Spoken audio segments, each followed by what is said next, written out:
Hi guys! For today's video, magiging mabait muna ako, aray mo. Mabait na. Ayun guys, so nakita ko to sa gilid ng pasuko. Ito po yung tinatawag na pansit-pansitan. At kikilawin natin to dahil mag-aalaga ako ngayon ng pasyente dahil yung kamay na kaya magiging mabait muna ako, hindi muna ako magiging dragon or magiging salbahe. Ayun na. Tara guys, samahan niyo ako, lulutuin natin to. Una, tinanggalan ko muna siya ng mga tangkay-tangkay. Dahil kailangan po natin yan. At kailangan natin yan laswahan ng mainit na tubig para magiging ayos. Ayun, so guys, nag-init ako ng tubig, hindi ko na pinakita. Tang-tang na lang. Ayun na, so ito na po yun guys. Nilagay ko lang dyan sa mainit na tubig kasi kailangan lang yang ibabad ng mga 2 or mga 3 minutes. Tapos hahaunin na natin yan para ilagay dun sa ating mangkok. At doon natin siya titimplahan. Ang pagluluto nito guys, kilaw lang po ha. At hindi ko na po ina-advise yung iba kasi hindi ko pa natikman yan. Basta ako kilaw lang. So ayan, nilagay ko na siya sa mangkok dahil titimplahan ko yan. After ko siyang maano sa mainit na tubig, nilagyan ko siya ng kaunting mangga, kaunting kamatis, at kaunting sibuyas na may kasamang suka at asin.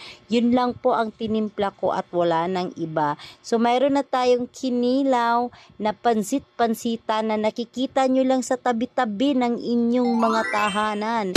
Kung makikita nyo, sobrang sarap niya po guys.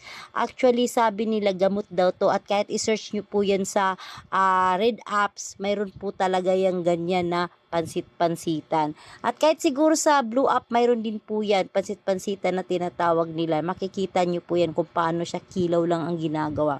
Ayun guys, so eto na nga guys, naglagay na nga ako niyan. Kanina binanggit ko na yan.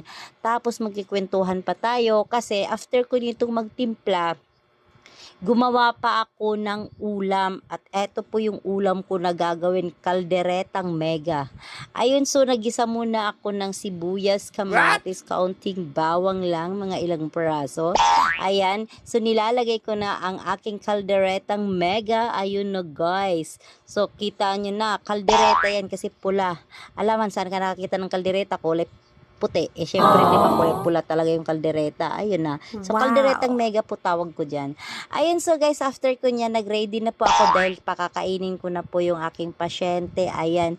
So, ang aking ulam po na pinakain sa kanya, kailangan ko ng may sabaw. Ay, saka ka nakakita ng sabaw na kaldereta. Pero maraming sabaw. Ayan na. Kalderetang mega, tapos pansit-pansitan salad. Ayan na guys. At kanin na may kasama pang white milk. Ayan. So, yan na guys. So, for today's video, ayan lang po. So, thank you for watching. Ayan na yung i-share ko sa inyo araw-araw kapag masipag ako at hindi ako nagsasalbahe. Ayan sa mga nagsasalbahian sa akin, pasensya na kayo Pero wala kasi akong pake. Ayan na guys. So, tara guys, samahan niyo siyang kumain at i-video ko talaga siya hanggang sa matapos siyang kumain kasi naaasiman siya doon sa pansit-pansitan sa nadamihan ko ata ng suka. Pero sarap na sarap naman siya doon sa kalderetang mega. Aray mo.